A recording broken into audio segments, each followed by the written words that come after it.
What's up, everyone? It's your boy Scott. Welcome to the Scott Report, and today we are here to take a look at Psylocke's gameplay for Marvel Rivals, a game that I am very excited for, and something that I actually bring a little bit of good news for because I know this video is late, so I just wanted to get it up and I'll have more detail later.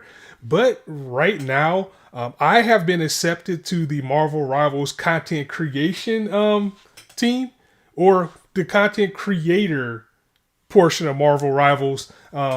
So I will be bringing Marvel Rivals content creation to you guys when the game drops in December. So again, I am absolutely ecstatic. I cannot wait for this game. And to sweeten the deal, like when this game came out, I said that it was going to be two characters that like for a game like this, it was going to be two characters like that I absolutely would love to have, and if they put them in the game, I was going to 100% main them. One is Doctor Doom, which we know is coming because he is like the boss of the game, so we know we're going to get him in some capacity. Second is Psylocke, because Psylocke is my all-time favorite Marvel, not Marvel character, but she's definitely my favorite X-Men. So a little bit of backstory about Psylocke, and we'll get to the video in just a moment. But Psylocke overall, she is, I don't know, she has like a long, complicated history because like the character started off, she was a British telepath by the name of Elizabeth Braddock or Betsy Braddock. Then, somewhere around the late 80s, early 90s, she kind of got, unalived, and her body was placed into, I don't know how to actually say this without sounding crazy unless you know the comic book lore, because it does get messy. She was placed into the Japanese body of a woman by the name of Quanon, who was like a ninja and an assassin. And they had the same abilities. It's weird. Anyway, Marvel Rivals is going to go with their own kind of origin and story for Psylocke. I think they are going more with the Quanon version of her. So we'll get to that. But we'll be taking a look at the IGN first exclusive gameplay for Psylocke as they go over the character, how she plays, and like her play style and everything. I did take a peek of it, but I didn't watch it all. I'm actually watching it all the way through with you guys right now, so this is going to be exciting. And I'll be bringing like a more detailed video out later as well, since I am part of, the content creation. I want to like bring you guys more detailed videos. Like today, I just want to go through the first look, and then we'll be looking at some other things that's coming from Marvel Rivals as well, such as like a lot of the costumes that's coming for the game. A lot of the MCU like costumes are being unlocked and skins for the characters, which is really cool. Marvel Rivals is going to be free, so I'm wondering exactly how it's going to work with skins, because you're going to be able to buy them with real money. And also, like, how long would it take if you're just going to be 100% free to play? I can't tell you guys right now that if they ever release Magic's like straight up original old school New Mutants costume, I'm dropping the cash for it. I am. I mean, I love that outfit. It's iconic. And some characters like her, it's like, that's like 100% of her character. I know we got how she currently looks now, but I'll always see her with the straight up yellow and black from the old days. But anyway, let's get into this Psylocke gameplay. Let's see how she plays. I always kind of imagined that she would be Genji. Like, I know we have Spider-Man, we have some things of Black Panther, but we didn't have anybody that quite hit like Genji from Overwatch for comparison. I think Psylocke's going to fill that role. So let's see how she actually shows up. We recently had an exclusive trial of Psylocke, the new hero of Marvel Rivals. Her agile movements and powerful attack power left a deep impression on me. Okay, so she's a very threatening output character to the back row. Next, please watch our recorded skill demonstration and actual combat video. So what they're showing here kind of looks like, in a way, she might have like a shotgun type of move that kind of looks like Ash a little bit. Psylocke is a duelist class in the game, a formidable assassin type, damage dealer, adept at close-quarter combat where her shotgun-like bullets are most effective. The closer she is to her opponents, especially those fragile back row heroes, the greater the damage she inflicts. So is that like invisibility like Sombra too? To close the distance when using her. Additionally, her normal attacks reduce ability cooldown times, adding a layer of challenge for players to master her aiming and timing. Psylocke's abilities are crafted to complement her role. Psyblade Dash, a straightforward and aggressive spring attack that deals damage to enemies in her path. Wait, so she has a move where it looks like she turns invisible and then she dashes, and they said that takes damage? Let's look at that again. Forward and aggressive spring attack that deals damage to enemies in her path. This ability also retracts her right-click shuriken, creating a potent burst of damage in a short span. Okay, so we got a dash move. Psychic Still grants Psylocke invisibility for a few seconds, along with increased movement speed. This is invaluable for either from escaping concentrated fire or sneaking up on the enemy's back row unnoticed.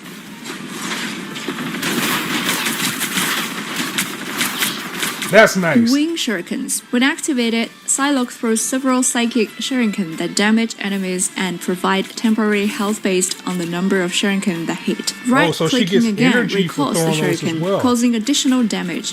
Skilled players can maneuver this shuriken through multiple enemies, though the temporary health boost can only be applied once per throw. Okay, so it would be kind of cheap if she can keep healing herself. But she does get a damage boost when they hit. That's cool. Dance of the Butterfly. Upon activation, Psylocke creates a wide killing zone centered around her. She automatically targets and launches powerful slashes at random enemies within the zone.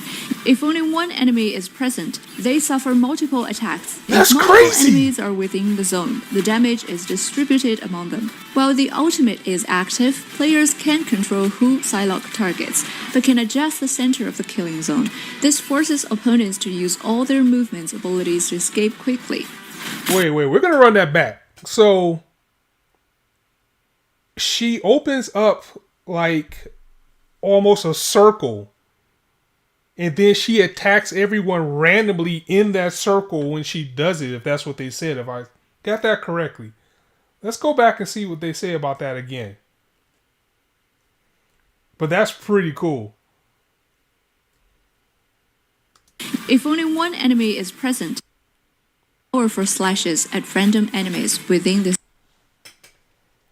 automatically targets and launches powerful slashes at random enemies. Automatically. Upon activation, Psylocke creates a wide killing zone centered around her. She automatically targets and launches powerful slashes at random enemies within the zone. If only one enemy is present, they suffer multiple attacks. If multiple enemies are within the zone, the damage is distributed among them. While the ultimate... So if it's one person, if you pop the ult and there's only one person there, they take the brunt, they take all of the attacks. But if multiple people are trapped in the zone, she randomly just zigzags across and does damage. Man, that's cool. Is active, players can control who Psylocke targets, but can adjust the center of the killing zone. This forces opponents to use all their movements abilities to escape quickly. So when they see that circle come out, everybody's gonna have to dash. It hits randomly, but you can control like where you actually drop it. So to it's maximize like Psylocke's potential, players must tactically position her close to enemy back rows.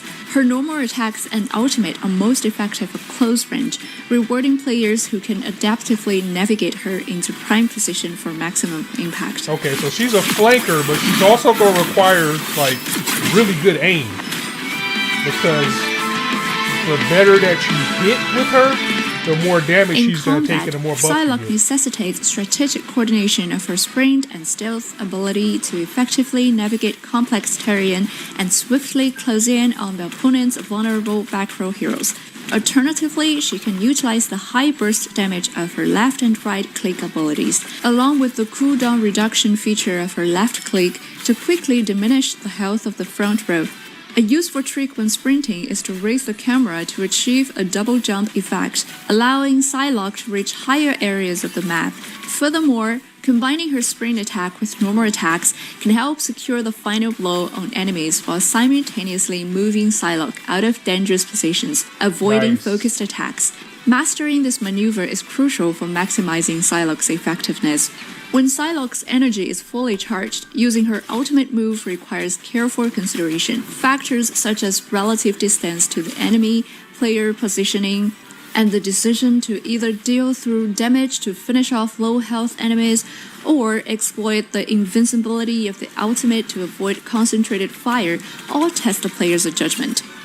So basically, don't just pop it like when there's a crowd of people there. You kind of want to do it to pick off multiple people, like a team Overall, that wrecked. Psylocke demands precise shooting accuracy, in-depth familiarity with the map, and impeccable timing in using her sprint ability. Players must approach her as a ninja rather than a warrior to fully understand her position and role in battle effectively. That makes sense. IGN First will release more new information about Marvel Rivals in November, so stay tuned.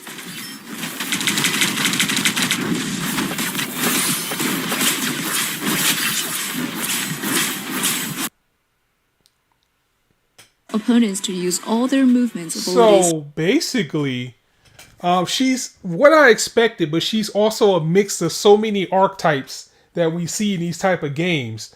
To escape quickly. One thing that they mentioned is that she's a ninja and you must fight with her as so. Like as you see with this arc, how they say you can place it anywhere. To maximize Psylocke. You can't control who you attack, but you can center it to a good position so you can kind of hit everybody.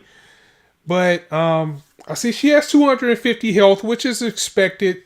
She is a duelist, so, you know, of course she's not going to have tank damage. But I like the way that they emphasize that you have to play with her very stealthily.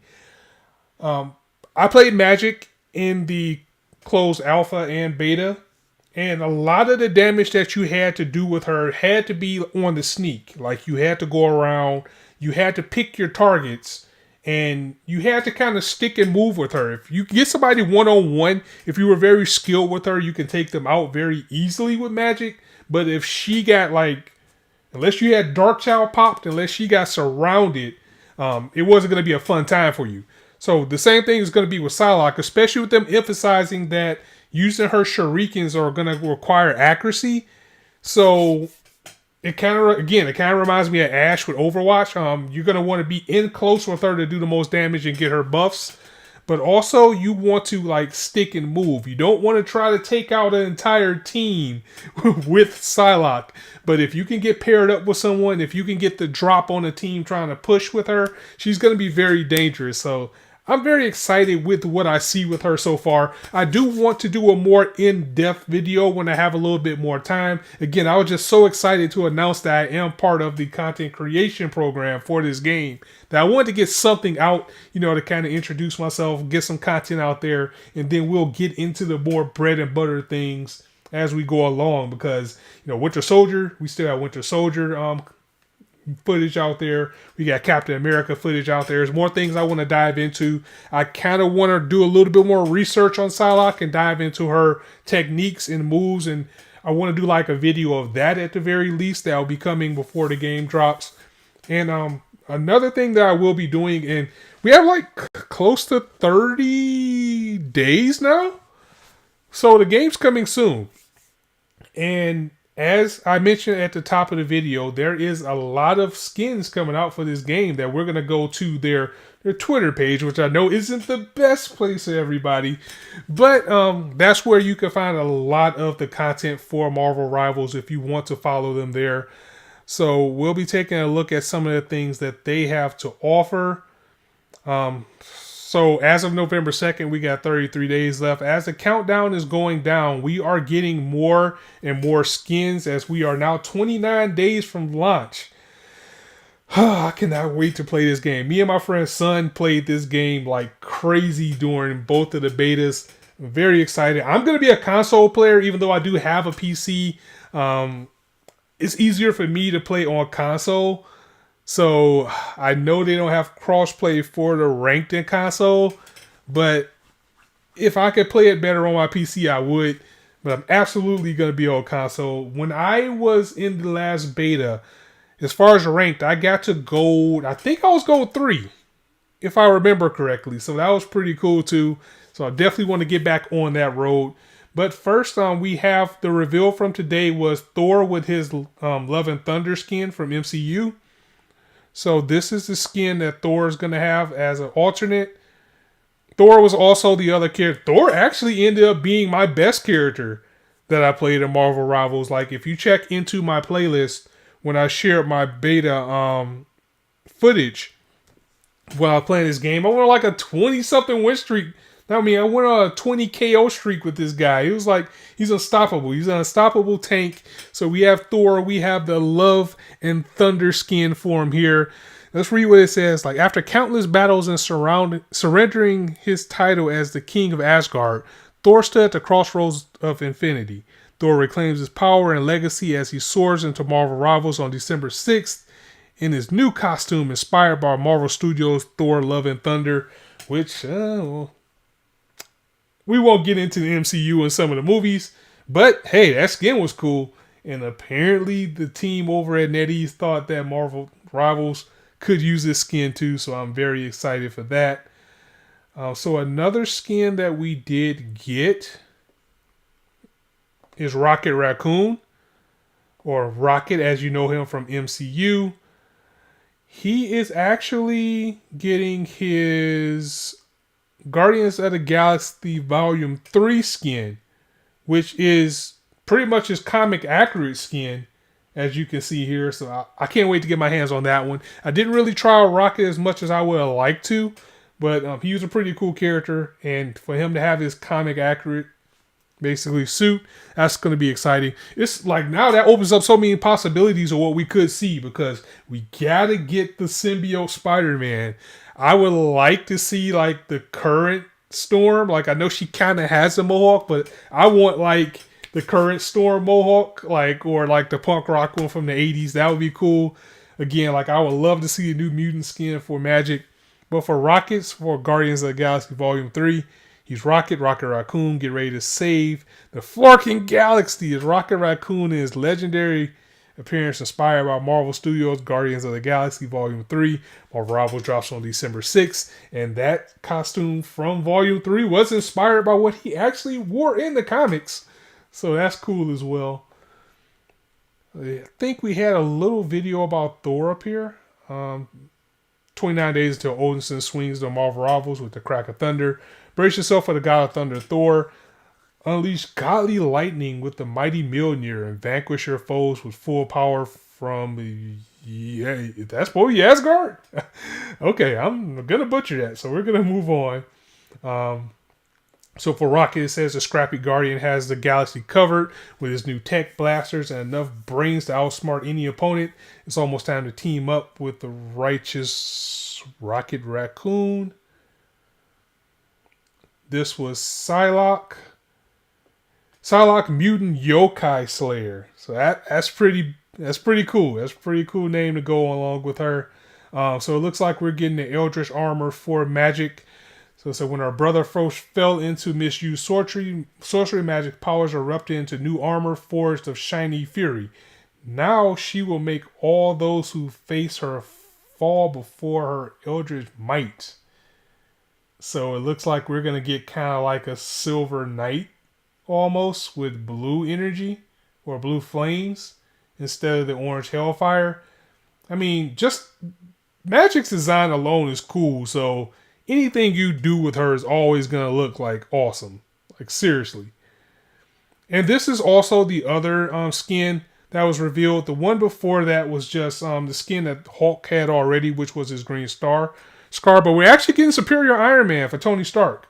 Superior Iron Man, when the world was turned on its axis, Tony Stark took extreme measures to solve humanity's flaws. On December 6th, Iron Man will show you why he is truly superior in Marvel Rivals. So Superior Iron Man, in the comics, Marvel kind of went on this stint to where like a lot of the heroes kind of went down like a, not necessarily a villainous path, but more of a path of, you know, we're just going to change the rules a little bit. Like Spider-Man, for example, which is another skin that I will be excited to see, is his Superior Spider-Man skin, where Dr. Octopus took over Peter Parker's brain, or like he had his brain in Peter Parker's body. It was something I don't remember, but something along that nature. Doc Ock was parading as Peter Parker, so he was called the Superior Spider-Man, and he was finding out that like all these years that Spider-Man was holding back. It was like, this dude could have wrecked me, but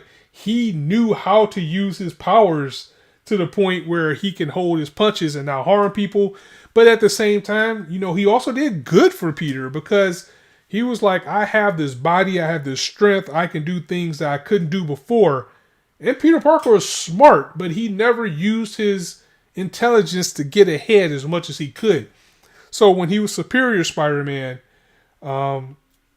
he like started his own, he was building his own gadgets. He had a company. It was cool. I'm getting a little bit off center, but Superior Iron Man was similar to the same thing. This was probably the most arrogant we've seen Tony Stark ever. And this is a superior armor that he's using. So very excited to see that.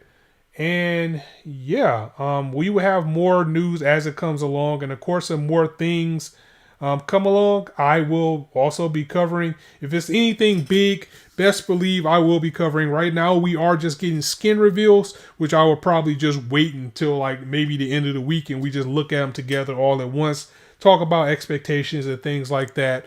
I do want to dig into some Captain America gameplay because I haven't checked them out. That's something I'm really interested in doing as well. And I do want to kind of do like more of a better breakdown of Psylocke and her abilities now that the access to it is out there. So look out for that soon. But yeah, really quick stream. Again, I just wanted to get this out here so I can edit it and I can put it up on YouTube, make it look all nice and pretty and get the word out there. Let everybody know that the boy is back up, and I will be back with Marvel Rivals content coming December 6th. I absolutely cannot wait for this game, guys. I am super excited to be able to bring content about this game to you guys because I had absolute fun playing the beta. So now I'll be able to get it out to you. Thank you to NetEase and the Marvel Rivals team for accepting me into the content creator program. And I'm going to go ahead and get up out of here. So I will see you guys soon as I go ahead and kind of fine tune things on this thing for the video purposes. But the stream, you know, you guys can always just drop through and check that out. So I'm going to go ahead and get up out of here. As I always say, you guys can be anywhere in this gaming world, whether you're on Twitch, YouTube, but you chose to listen to me. And I really appreciate that. So thanks for stopping by. On that note, it's your boy Scott signing out. See you soon.